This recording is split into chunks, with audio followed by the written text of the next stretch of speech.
할렐루야. 10월 22일 목요일 아침 기도회를 시작하겠습니다. 오늘도 말씀으로 복된 하루 되시기 바랍니다. 오늘 하나님의 말씀은 시편 32편 1절부터 11절까지의 말씀입니다. 봉독하겠습니다. 다윗의 마스길. 허물의 사함을 받고 자신의 죄가 가려진 자는 복이 있도다. 마음에 간사함이 없고 여호와께 정죄를 당하지 아니하는 자는 복이 있도다. 내가 입을 열지 아니할 때에 종일 신음함으로 내 뼈가 쇠하였도다. 주의 손이 주야로 나를 누르시오니 내 진액이 빠져서 여름 가뭄에 마름같이 되었나이다. 셀라. 내가 이르기를 내 허물을 여호와께 자복하리라 하고 주께 내 죄를 아뢰고 내 죄악을 숨기지 아니하였더니 곧 주께서 내 죄악을 사하셨나이다. 셀라. 이로 말미암아 모든 경건한 자는 주를 만날 기회를 얻어서 주께 기도할지라. 진실로 홍수가 범람할지라도 그에게 미치지 못하리이다. 주는 나의 은신처이오니 환난에서 나를 보호하시고 구원의 노래로 나를 두루시리이다. 셀라. 내가 네 갈 길을 가르쳐 보이고 너를 주목하여 훈계하리로다. 너희는 무지한 말이나 노새같이 되지 말지어다. 그것들은 제갈과 굴레로 단속하지 아니하면 너희에게 가까이 가지 아니하리로다. 악인에게는 많은 슬픔이 있으나 여호와를 신뢰하는 자에게는 인자하심이 두르리로다. 너희 의인들아 여호와를 기뻐하며 즐거워할지어다. 마음이 정직한 너희들아 다 즐거이 외칠지어다. 아멘. 아멘. 오늘 본문 맨 앞에는 다윗의 마스길이라고 이렇게 표제어가 쓰여져 있습니다. 마스길은 교훈이라는 뜻인데요. 자신이 주님 앞에서 깊이 깨달은 바를 교훈으로 남긴 것이라고 할 수 있습니다. 다윗이 이 밧세바 사건을 저지른 후에 깊은 회개를 하는 내용이 시편 51편이라면은 이 32편은 그 이후에 하나님께 깊이 회개한 이후에 하나님의 긍휼을 경험한 그 다윗이 하나님께서 허락하신 그 평안함 가운데서 자신의 고백을 하고 있는 그런 시편이라고 할 수가 있습니다. 한마디로 다윗이 자기가 기록한 시편을 읽은 그리스도인들에게 여러분, 용서의 기쁨은 참 크지만 그 과정이 너무나 고통스럽습니다. 제발 저와 같은 어리석은 행동을 하지 마십시오라고 그렇게 호소하는 것과도 같은 것이죠. 자, 오늘 본문 1절은 이렇게 증거합니다. 허물의 사함을 받고 자신의 죄가 가려진 자는 복이 있도다. 마음에 간사함이 없고 여호와께 정죄를 당하지 아니하는 자는 복이 있도다. 자, 우리말 성경에는 1절 마지막 쪽에 가면은 복이 있도다 이렇게 나오지만은 히브리어에서는 우리 표현과 좀 달라서 감탄사처럼 앞에 나옵니다. 복이 있도다 이렇게 처음에 이제 시작이 되거든요. 다윗은 이 자신의 허물이 사함을 받은 것과 죄가 가려진 것에 대해서 감격을 하고 있는 것입니다. 복이 있도다 하면서 감격하고 있습니다.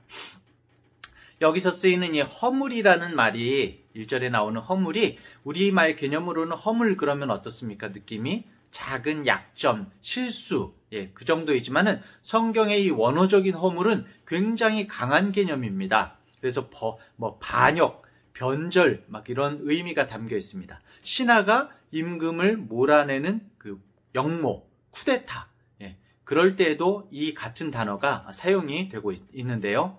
결국 하나님 앞에서 허물이 무엇입니까? 하나님을 하나님으로 인정하지 않는 것, 하나님을 거역하는 것이 허물인 것이죠. 왕에 대한 역모, 그것이 허물인 것입니다. 굉장히 심각한 뜻인데 사실 우리 믿는 사람들도 때때로 하나님을 인정하지 않지요. 나의 욕망과 나의 고집으로 하나님이 없는 듯이 그렇게 말하고 행동을 합니다. 다윗이 밧세바 사건을 일으킴으로 하나님을 하나님으로 인정하지 않았었습니다. 하나님께서 하지 말라는 것을 행한 것이었죠. 우리도 그럴 때가 참 많습니다.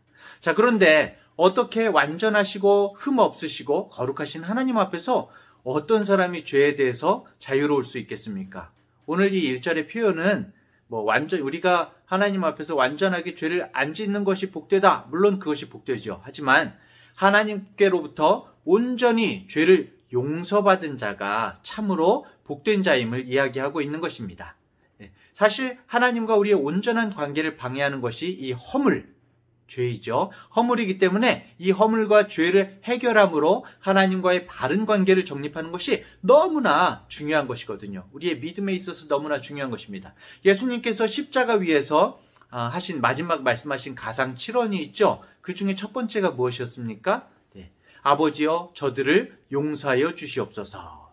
우리 인간에게 가장 필요한 것이 무엇이냐면 바로 허물이 씻어지고 죄를 용서받는 것입니다.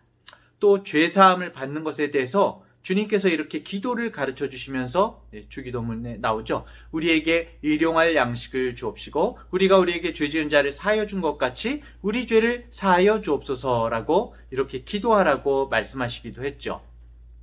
마치 우리에게 일용할 양식이 필요한 것처럼 일용할 용서가 매일매일 주님 앞에 용서를 받으면서 나아가는 것이 너무나 필요하다라고 말씀하시는 것 같습니다. 그만큼 주님의 용서가 우리에게 중요한 것입니다. 자, 그럼 다윗이 죄를 용서받기 전의 상태가 어땠습니까? 3절 4절을 보면은 내가 입을 열지 아니할 때 종일 신음함으로 내 뼈가 쇠하였도다. 주의 손이 주야로 나를 누르시오니 내 진액이 빠져서 여름 가뭄에 마름같이 되었나이다. 이렇게 나옵니다. 우리가 목만 말라도 혀가 굳고 온몸이 늘어지지요. 그런데 다윗은 온몸에 진액이 다 빠져서 온몸이 갈라지는 것 같았다. 그렇게 고백을 합니다. 다윗을 더 고통스럽게 했던 것은 그런 일이 실수로 다치거나 자연스러운 질병의 결과가 아니라 하나님이 누르시는 거죠. 하나님이 내 진액을 짜내시는 것입니다. 그래서 주의 손이 주야로 나를 누르십니다라고 고백을 하고 있습니다. 다윗은 그러한 고통이 죄의 결과임을 통감을 하고 있었던 것입니다. 이런 와중에 5절에 이렇게 고백을 하죠. 내가 이르기를 내 허물을 여호와께 자복하리라 하고 주께 내 죄를 아뢰고 내 죄악을 숨기지 아니하였더니 곧 주께서 내 죄악을 사하셨나이다. 셀라. 네. 다윗의 신앙의 위대함은 사실은 그가 훌륭하고 특별해서가 아니라 자복함, 하나님 앞에 정직함입니다.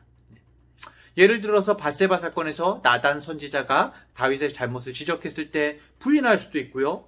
왕권으로 벌을 줄 수도 있고 감히 나에게 그러면서 심지어 나단의 목숨을 빼앗을 수도 있죠. 그런 왕권임에도 불구하고 하지만 다윗은 나단 선지자의 지적에 그렇습니다.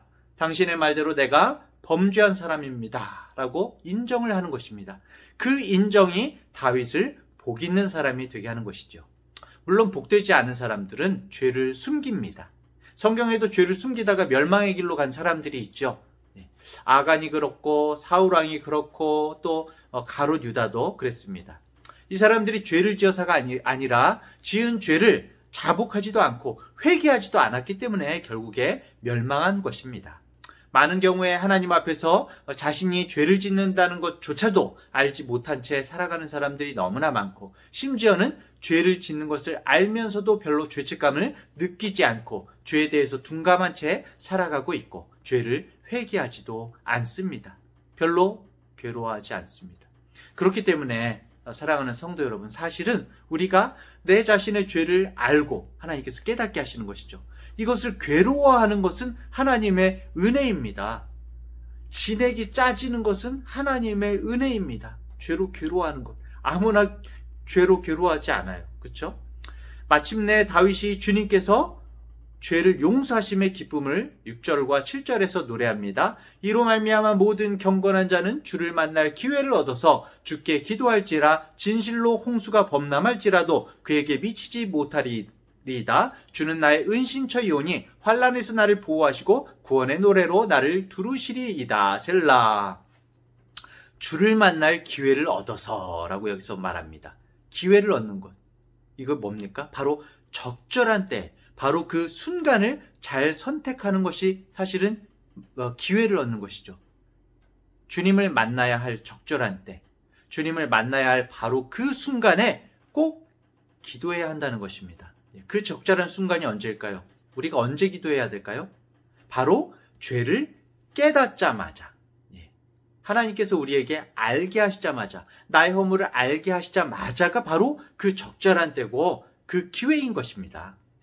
다윗은 하나님 앞에서 고집 부리면서 버티려고 하거나 완고해지지 말라고, 말하면서 이렇게 권면합니다. 9절에 너희는 무지한 말이나 노새같이 되지 말지어다. 그것들은 제갈과 굴레로 단속하지 아니하면 너희에게 가까이 가지 아니하리로다. 말이나 노새는 말을 듣지 않는 고집스러운 짐승이죠. 그렇기 때문에 제갈을 물리거나 굴레를 씌워서 다루어야 하듯이 완고한 사람들을 그런 짐승에 비유하고 있습니다. 가장 어리석은 일 가운데 하나가 하나님 앞에서 고집 부리는 것이죠. 내 죄를 깨닫게 하시고 알게 하시는데도 알량한 자존심과 고집으로 버티는 것, 이런 어리석은 일이 없으시기를 간절히 바랍니다. 다윗은 10절 11절에 마침내 이렇게 증거합니다. 악인에게는 많은 슬픔이 있으나 여호와를 신뢰하는 자에게는 인자하심이 두루리로다. 너희 의인들아 여호와를 기뻐하며 즐거워할지어다. 마음이 정직한 너희들아 다 즐거이 외칠지어다. 악인과 여호와를 신뢰하는 자가 대조가 되고 슬픔과 인자하심이 또한 대조가 됩니다. 이 고백이 바로 다윗 자신의 경험에서 우러나오는 것입니다. 즉 회개를 하기 전에는 슬픔이 있었고 회개 후에는 주님의 인자하심, 주님의 사랑을 경험했다는 것을 우리에게 말하는 것입니다. 그래서 다윗은 결론적으로 하나님을 기뻐하며 즐거워하는 것보다 더 의로운 삶은 없다고 우리에게 소리를 높이고 있습니다. 혹시 다윗을 보면서 이렇게 생각하는 사람들이 있을지도 모릅니다. 나는 평생에 다윗처럼 큰 죄를 지은 일이 없어요. 나는 하나님 그렇게 그것이 사실일 수도 있지만요. 그것은 그만큼 하나님께서 우리에게 은혜를 베푸셔서 지켜주시고 인도해 주셨다는 의미지, 우리가 수준이 다윗보다 높거나 나는 하나님이 없어도 괜찮은 삶을 살 수 있다는 그런 의미가 아닌 것이죠. 어쨌든 다윗은 밧세바 사건 때문에 자신이 연약한 인생이고 하나님의 인자와 긍휼을 구할 수밖에 없는 그런 존재임을 깨닫게 됐습니다.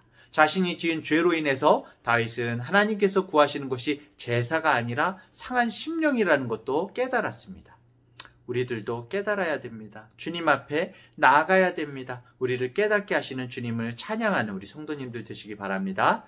사랑하는 성도 여러분, 하나님께서는 우리가 그럴 만한 일을 해서 구원해 주시는 분이 아니십니다. 하나님은 우리를 너무도 사랑하셔서 그 아들의 피를 쏟게 해서까지도 우리를 구원해 주시려 하는 하나님의 이 간절한 뜨거운 사랑의 마음을 우리는 깨달아야 됩니다. 그렇기 때문에 죄를 용서받는 것은 어떤 노력에 의해서가 아니라 우리 주 예수 그리스도의 피로 말미암아서 내 죄가 깨끗하게 씻음받게 되었음을 믿고 고백할 때, 그리고 이렇게 죄 많고 연약한 나 자신은 주인이신 하나님의 도움 없이는 절대로 살아갈 수 없는 무능한 존재임을 하나님 앞에 정직하게 고백하면서 매 순간 하나님을 의식하면서 살아갈 때 진정으로 구원자 되시는 주님께 기쁨의 노래를 부르면서 살아갈 수 있게 되는 것입니다.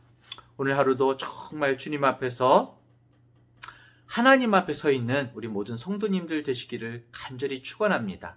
하나님 앞에 날마다 서 있고 정말 때때로 연약해서 범죄하더라도 속히 빨리 진심으로 무릎 꿇고 회개하면서 죄를 사하여 주심으로 인하여 주님이 주시는 참된 복을 누리시는 우리 모든 중앙대학교의 성도님들 되시기를 간절히 축원합니다.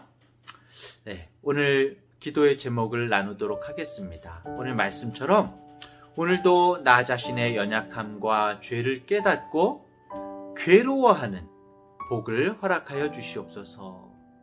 괴로워하는 것이 정말 주님의 무슨 저주가 아니라 오히려 은혜의 복임을 깨달아 괴로워하는 그런 복을 허락하여 주시옵소서.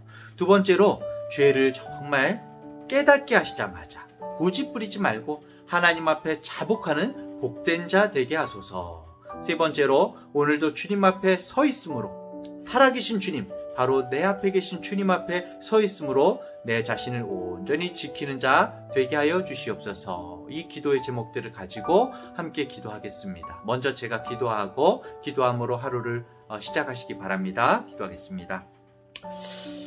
하나님 아버지, 다윗과 같은 정말 하나님의 마음에 합한 자의 허물과 죄된 모습을 통해서도 우리들을 일깨워 주셔서 감사합니다. 정말 한때 다윗이 종일 신음하여서 뼈가 다 닳아 없어지는 것 같고 몸에 있는 진액이 다 빠진 것 같아도 다윗이 하나님을 바라보고 하나님께만 매달림으로 자신의 허물과 죄를 용서받았음을 보게 됩니다. 다윗이 다시금 하나님을 만나 뵙고 환난에서 보호받고 구원의 노래를 부를 수 있게 되었음을 보게 됩니다. 주님, 혹시 우리의 삶에 다윗과 같은 허물과 실수가 있었다면 그것으로 인해서 정말 더욱더 겸손하게 하나님께 순종하며 살아가게 하시고, 그런 일이 없었다면 그것이 우리의 능력이나 우리의 신실함, 우리의 지혜 때문이 아니라 하나님께서 우리를 세심하게 보호하고 인도해 오셨음을 고백하며 주님을 찬양하는 그러한 믿음의 소유자들이 되게 하여 주시옵소서. 오늘도 모든 삶의 자리에서 오직 주님만 바라봄으로 우리가 사는 24시간이 정말 우리의 삶으로 쓰는 시편이 되게 하여 주시옵소서. 우리의 죄가 용서받음은 죄를 위하여 십자가에 돌아가신 예수 그리스도의 공로에 의한 것이기에 내 자신이 더욱 겸손히 주님만을 의지하며 매 순간 살아갈 수 있도록 인도하여 주시옵소서. 이 하루도 주님이 주시는 힘을 의지하여 나아가길 원하오니 주님, 우리를 붙들어 주시고 보호하여 주시옵소서. 모든 것을 우리 주 예수 그리스도의 이름으로 기도합니다. 아멘.